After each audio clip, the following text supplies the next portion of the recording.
Count Bolotov, enemy forces have entered the village of Sinyutino. They seem to be mercenaries," said one of our guards over the phone. I hung up and stared at Valeri. "Well," I asked, "where is this village of Sinyutino, and what would it be that they blew up there?"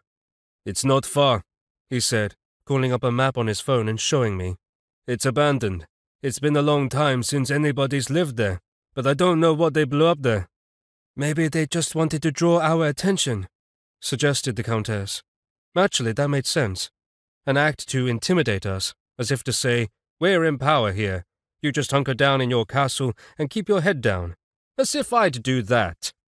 I listened to a couple more reports from our sentries, but they lacked details.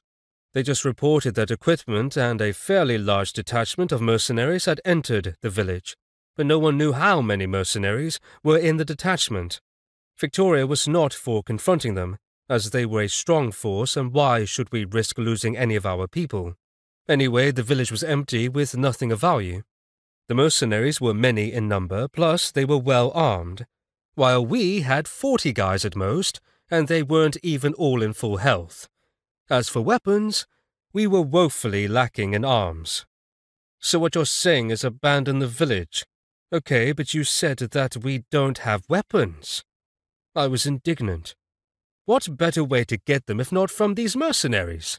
I produced my devilishly handsome smile, and only then did Victoria get what I was driving at. According to the reports from our intelligence, the mercenaries are bringing in reinforcements even. Do you think they're planning on staying a while? If they're setting up a base there, then we'll always have to be on the alert for attacks on our castle. We can't run away from confrontations forever, so it's best that we strike first. I summed up. That made sense. I didn't think our enemy was stupid.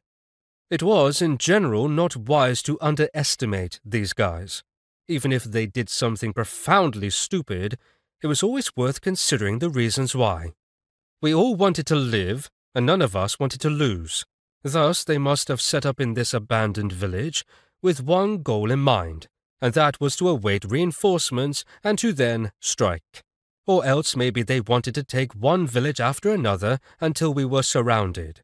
In that case, we'd best make it clear right away that such an undertaking was doomed to failure. "Okay then, we're attacking first. The decision is made," I said. "How about you? Will you be joining us?" "What a question, of course," exclaimed the Countess.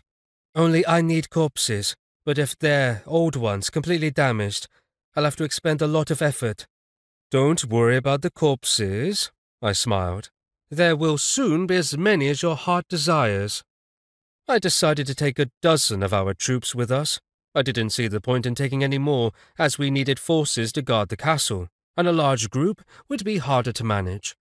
Were I to take too many of my men, some would likely die, and I didn't want to lose any of these guys. These ones were our most loyal, after all.